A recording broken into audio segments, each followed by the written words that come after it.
नमस्कार। 3 दिन पहले राहुल जी आपका इंटरव्यू देखा। उसी दिन मन हुआ था कि आपसे बात की जाए, लेकिन फुर्सत नहीं मिली, तो आज मैं आपसे कुछ बात करना चाहता हूं। आपने कहा नरेंद्र मोदी का लॉकडाउन फेल हो गया। नरेंद्र मोदी ने कहा था कि 21 दिन के बाद कोरोना खत्म हो जाएगा, भाग जाएगा। राहुल जी, आप 135 साल पुरानी पार्टी के नेता हैं, पूर्व अध्यक्ष हैं। कम से कम कुछ होमवर्क करके आया करिए। कहने से पहले कुछ सोचा करिए। मजाक उड़ता है इन सब बातों से। नरेंद्र मोदी ने कभी ये नहीं कहा था, बल्कि उन्होंने कहा था कि 21 दिन का लॉकडाउन बहुत जरूरी है इस देश के लिए। अगर ये लॉकडाउन 21 दिन का नहीं किया गया तो 21 साल देश पीछे चला जाएगा। जान है तो जहान है, लेकिन उसकी जगह आप गलत बात करके बरगलाना चाहते हो पूरे देश को। दूसरी चीज, आपके भी तो सारे मुख्यमंत्री थे। पंजाब के कैप्टन अमरिंदर सिंह हैं, गहलोत जी हैं, या बघेल साहब हैं, या महाराष्ट्र में आपकी जो गठबंधन की सरकार चल रही है, उन्होंने हर बार ये कहा कि नहीं, हमें तो लॉकडाउन को बढ़ाना है। क्यों नहीं टोका आपने? क्यों नहीं किया ऐसा? क्योंकि आपको सिर्फ कोसना आता है, जिम्मेदारी से भागना आता है। आप तो जिम्मेदारी से ये भी भाग रहे हैं कि महाराष्ट्र में आप कहना चाहते हैं कि वहां पर जो मौतें हो रही हैं, वहां जो कोरोना बढ़ रहा है, उसमें आप कुछ कर नहीं सकते। बहुत अच्छे, 9 मिनिस्टर हैं कांग्रेस के वहां पर, 9। इसके बाद आप कहना चाहते हैं कि हमारा कुछ वहां चलता नहीं। अगर आपकी बात नहीं मानी जाती और आपकी तरीके से नहीं निपटा जा रहा है जिस तरह से आप चाहते हैं, तो क्यों नहीं वापस ले लेते समर्थन? आपके राजीव गांधी की राजीव गांधी ने समर्थन वापस ले लिया था चंद्रशेखर के, केवल इस बात पर कि 2 पुलिस वाले उनके आपके घर के बाहर देखे गए थे। और आप यहां कहना चाहते हैं देश इतनी बड़ी त्रासदी में आप कुछ करना ही नहीं चाहते। राहुल जी, एक जिम्मेदार होने के नाते कुछ राष्ट्र की सेवा करिए। बरगलाइए मत, कंफ्यूज मत कीजिए देश को। क्या करते नरेंद्र मोदी? मार डालते सबको। लॉकडाउन नहीं लगाते तो क्या करते? क्या आपने यहाँ इंफ्रास्ट्रक्चर बना के दिया ऐसा जिसके अंदर सारे लोग अगर बीमार हो जाते तो इलाज हो सकता था? 130 करोड़ के देश में आप सब लोगों ने मिलाकर आज तक 3,593 गवर्नमेंट के हॉस्पिटल और 11,810 प्राइवेट हॉस्पिटल बना के दिए, कुल मिला के 15,000। उसमें से 80-90% हमेशा ऑक्यूपाइड रहते हैं। कहां से लाते इतने बिस्तर? अगर कोरोना पूरी तरह से फैल गया होता? अमेरिका जैसा कंट्री नहीं निपट पा रहा है, जिसकी 33 करोड़ की आबादी है, जिसके यहां पर 1 लाख से ऊपर ज्यादा मर चुके हैं लोग, 17 लाख लोग वहां पर आज भी बेड पर कोविड-19 से जूझ रहे हैं। Brazil, Italy, Spain, France, Germany, कोई नहीं निपट पा रहा है। और ये सीमित साधनों वाला देश जिसको आप लोगों ने ऐसा बना के छोड़ा था, वो देश आप उम्मीद कर रहे थे कि ये निपट जाएगा? खत्म करवाना चाहते थे यार।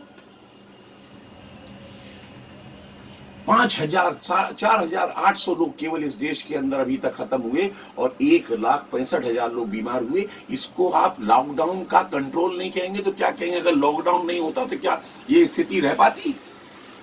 लाशों पर चल रहे होते हम।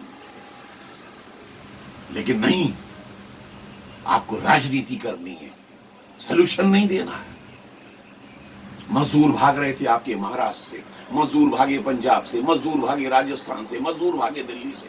आपने राष्ट्र हित में एक बार भी कहा मजदूर भाइयों जाओ मत, कांग्रेस आपके साथ खड़ी है, आपको सपोर्ट देगी, आपको भोजन देगी, आप रुकिए, राष्ट्र को जरूरत है, फैक्ट्रियों को काम की जरूरत है। कल को आर्थिक स्थिति खराब होगी देश की, कौन जिम्मेदार होगा? आपने एक बार भी कहा होता तो कम से कम समझ में आता कि आप राष्ट्र की चिंता करते हैं। राहुल जी, देश बड़ा होता है, राजनीति तो बाद में भी कर ली जाती है। और मैं आपके पूरे परिवार की बहुत इज्जत करता हूं राहुल जी। इंदिरा गांधी जी का मैं बहुत बड़ा प्रशंसक हूं, आपके पिताजी राजीव गांधी का बहुत बड़ा प्रशंसक, नरसिंह राव जी का बहुत बड़ा प्रशंसक, खानदानी कांग्रेसी। लेकिन आज भी मैं बीजेपी का वर्कर नहीं हूं, ना ही उनका कोई मेंबर हूं। लेकिन इसके बावजूद भी राष्ट्र हित में बात आती है तो नरेंद्र मोदी को मैं वोट देता हूँ, छाती ठोक के देता हूँ और दूंगा जिस दिन तक वो राष्ट्र हित में काम करेंगे। क्या दिया आपने था सन 2014 में जो आप नरेंद्र मोदी से उम्मीद रख रहे हैं कि 7,500 आप हर एक के खाते में डालिए, 10,000 एक मुश्त डालिए, कैसे डाले? आज आपको समझ में आया? 35 करोड़ जो जनधन अकाउंट खोले उसी की बदौलत तो आज उम्मीद कर पा रहे हैं कि नरेंद्र मोदी से कह पा रहे हैं कि आप डालो। उस समय आप मजाक उड़ाते थे, क्या ये अकाउंट खोल दिए। सरकार फिर भी कर रही है।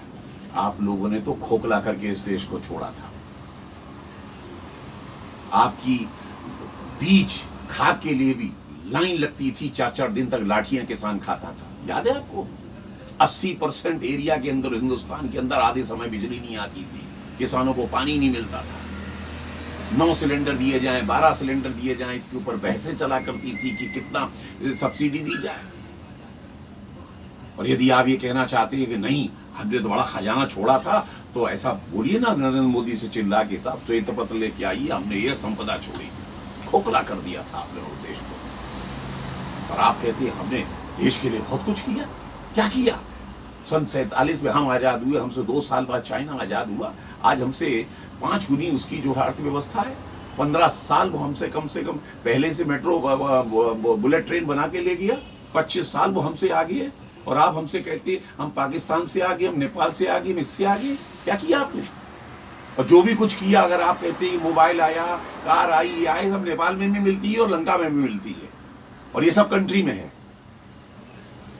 और यह ऐसा हमेशा होता चला आया। लेकिन आपने इस देश को कहां बनाया? मत करिए इस तरह से क्रिटिसाइज, सकारात्मक राजनीति करिए। राम जन्मभूमि जैसा मुद्दा सुलझाया गया, आपसे एक बधाई नहीं निकली। बड़े बड़े मामले यहाँ पर किए गए, सीए जैसा कानून लाया गया जो बिल्कुल देश हित में था, राष्ट्र हित में था, जिसमें मुसलमानों की कोई नागरिकता नहीं जा रही थी। इसके बावजूद आप लोगों ने भड़का दिया कि उठ के आ जाओ। और सबसे ज्यादा तो हद आपने तब कर दी जब जम्मू कश्मीर, जो कि आपके खुद जवाहरलाल नेहरू का ये था कि ये धारा जो है टेम्परेरी धीरे धीरे खत्म हो जाएगी, जिस 370 और 35A को जिस वक्त यहाँ पर लागू किया गया, वो भी संवैधानिक रूप से लोकसभा राज्यसभा से पास करा के उसको भी आपने असंवैधानिक कह दिया। संविधान और संवैधानिक की बात जानते हैं। 100 दफा आपकी सरकारों ने कम से कम 356 का दुरुपयोग किया, वो संवैधानिक था। और उसके बाद भी आप बाज नहीं आए अपनी अनमेच्योरिटी से। जब आपको मालूम था कि पाकिस्तान उपद्रव करा सकता है, जब आपको मालूम था वहां कर्फ्यू लगा हुआ है, जब आप जानते थे इंटरनेट बंद है, जब आप जानते थे शांति, फिर भी आप वहां पहुंच गए थे कश्मीर में, केवल इसलिए कि किसी तरीके से डिस्टर्ब किया जाए, इस पूरा जो 370 हटिए इसको मतलब बदनाम किया जाए। आप क्यों नहीं जाते? अब खुला माहौल है, जाइए ना। लेकिन आप नहीं जाएंगे क्योंकि आपको केवल राजनीति रोटियां सेकनी है।